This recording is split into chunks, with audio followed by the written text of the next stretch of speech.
Hello बच्चों, career platform में आप सबका स्वागत करता हूं। मैं हूं विनोद और आज मैं आप लोगों के लिए ये वीडियो इसलिए बनाया हूं कि मैं आपको बताना चाहता हूं कि नीट 2024 यानी 2024 में जो पेपर होने वाला है उसमें से जो सिलेबस हटाए गए हैं उनमें कौन कौन सा टॉपिक को हटाए गए हैं उसके बारे में आपको अपडेट देने वाला हूँ। देखिए, मेडिकल जो एग्जाम्स होता है हमारे देश में उनके लिए एक बोर्ड बनाया गया। उस बोर्ड का नाम है नेशनल मेडिकल कमीशन। इन्होंने क्या किया है, 6 अक्टूबर को जो है सो एक पीडीएफ रिलीज किया है और वो पीडीएफ काफी वायरल हो रहा है आज के डेट में। ठीक है, तो वो पीडीएफ क्या है, तो नीट का 2024 में जो एग्जाम्स होगा उसमें सिलेबस में जो थोड़ी माइनर चेंजेज आए हैं। ठीक है, जैसे फिजिक्स है तो फिजिक्स में सिग्निफिकेंट चेंजेज है, मतलब कोई यूनिट है या कोई चैप्टर है तो उसमें सब पार्ट्स को डिलीट किया गया है। और कुछ केमिस्ट्री है तो उसमें कुछ चैप्टर को हटाए गए हैं, बायो है तो उसमें कुछ चैप्टर या कुछ यूनिट को ही हटा दिए गए हैं। तो जो माइनर चेंजेज आए हैं तो बहुत सारे स्टूडेंट को पता ही नहीं चलता है कि क्या क्या चेंज हुआ है। मैं आपको आज अपडेट करके बता रहा हूँ। तो देखिए, ये जो है आपका जो कमीशन है, ठीक है, ये आपका मैं आपको बता देता हूँ ये कब रिलीज हुआ है, इसके बारे में पहले समझिए। देखिए, ये जो है नेशनल मेडिकल कमीशन, ये under graduate medical examination board है। एक तरह से यूजी के लिए जो है मेडिकल कॉलेज में एडमिशन लेते हैं ना, एमबीबीएस के लिए, तो उसके लिए एक तरह से बोर्ड बनाया गया है। तो इन्होंने क्या किया, 6 अक्टूबर यानी 6 अक्टूबर को जो है, जो कि आपका इसका नोटिस नंबर ये है, इन्होंने एक तरह का पब्लिकली पब्लिश किया है। एक दिन के लिए मात्र पब्लिश किया गया था, जिस समय वो डाउनलोड इतना ज़्यादा होने लगा कि उस सर्वर काफ़ी स्लो हो गया। 2 दिन के तक तो डाउनलोड ही नहीं हो रहा था। तो अब जाकर के ये डाउनलोड इजीली हो रहा है, आप भी देख सकते हैं। तो इन्होंने क्या किया, कुछ सिलेबस में ना चेंजेज लाए हैं। जैसे आपका देख रहे हैं 2024 में जो पेपर होने वाले हैं, ठीक है, 24-25 के लिए उसमें कुछ चेंजेज लाए हैं। तो मैं आपको ये बता देना चाहता हूँ कि जैसे आपका देखिए यहाँ पे फिजिक्स है, तो फिजिक्स में जैसे फिजिक्स एंड मेजरमेंट है, तो फिजिक्स एंड मेजरमेंट एक यूनिट है। ठीक है, तो इस यूनिट में जो ये पार्ट होते हैं ना, इसमें से जो है थोड़ी सी सब पार्ट्स को कहीं कहीं डिलीट किया गया है। तो फिजिक्स में अगर हमारा मानना यह है कि फिजिक्स में नहीं के बराबर चेंज हुआ है, फिजिक्स एज इट इज है, जैसे पहले पढ़ते थे उसी तरह से आप पढ़िए। जैसे कि स्कूल लेवल पर जो तैयारी करते हैं ना 11th-12th का एनसीईआरटी, अभी जो नए हैं बस उसको नए पैटर्न जो आए हैं अभी न्यू एजुकेशन पॉलिसी के तहत, तो वो सिलेबस पढ़ लीजिए, आपका कंप्लीट हो जाएगा। तो इसमें लगभग नहीं के बराबर आपका चेंज है फिजिक्स में। फिजिक्स में सारे आपको पढ़ने ही पड़ेंगे। अब बात करते हैं हम जो है केमिस्ट्री का। तो अब देखिए, मैं आपको बताता हूँ केमिस्ट्री में। तो केमिस्ट्री का अगर हम बात करें तो देखिए केमिस्ट्री में क्या क्या चेंजेस आ सकता है।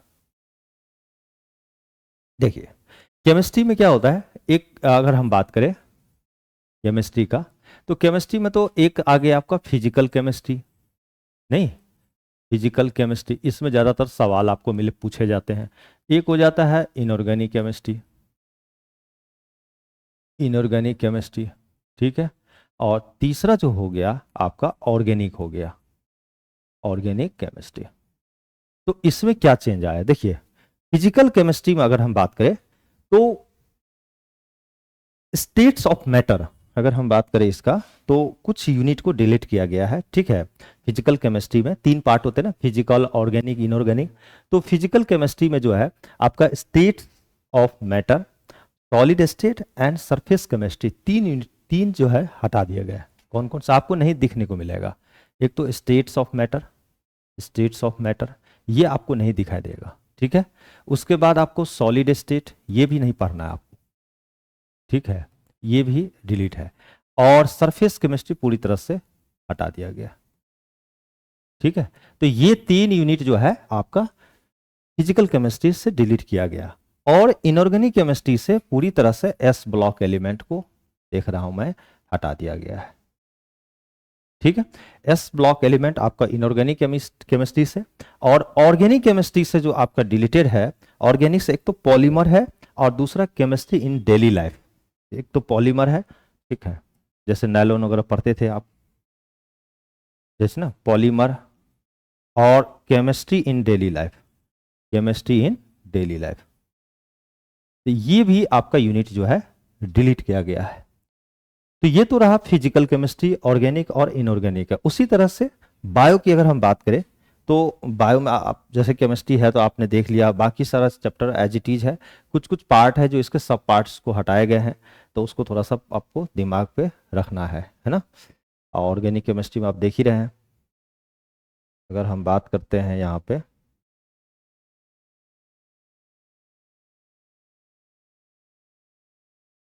अब चलते हम बायोलॉजी बायोलॉजी पे। देखिए बायोलॉजी का जो यूनिट है, इसमें अगर हम बात करें तो पूरी तरह से अगर हम डिटेल स्टडी करें तो बायोलॉजी में भी सिग्निफिकेंट चेंजेज आए हैं। कुछ यूनिट है उसके अंदर कुछ चैप्टर्स हैं, या तो चैप्टर डिलीट कर दिए गए हैं, या चैप्टर के अंदर पार्ट सब पार्ट्स जो होते हैं ना, कुछ टॉपिक्स को हटा दिए गए हैं। जैसे कि क्लास 11th की अगर हम बात करें तो क्लास 11th का यूनिट नंबर 3 एनसीईआरटी बुक से अगर हम बात करें तो इसके अंदर है chapter number 1 transport in plant और मिनरल्स न्यूट्रिशन। ये दो यूनिट को, मतलब ये दो चैप्टर यूनिट नंबर 3 से हटाया गया है, जो कि प्लांट फिजियोलॉजी के अंदर आता है, इसको पूरी तरह से हटा दिया गया। उसी तरह से अगर ह्यूमन फिजियोलॉजी से अगर हम बात करें तो डाइजेशन एंड ऑब्जर्वेशन और इसको हटा दिया गया है। ठीक है। अगर हम बात करें 12th का unit number 1 reproduction in organism, ठीक है, और साथ साथ यूनिट 1 को रिड्यूस कर दिया गया और बाकी second unit as it is है आपका। और यूनिट 3 में अगर देखा जाए तो फूड प्रोडक्शन चैप्टर का जो है स्ट्रेटजी फॉर, ठीक है, इन्हेंसमेंट और इन्वायरमेंटल इशू, ये दोनों को हटा दिए गए हैं। तो इस तरह से बायोलॉजी में भी कुछ चेंजेज आए हैं।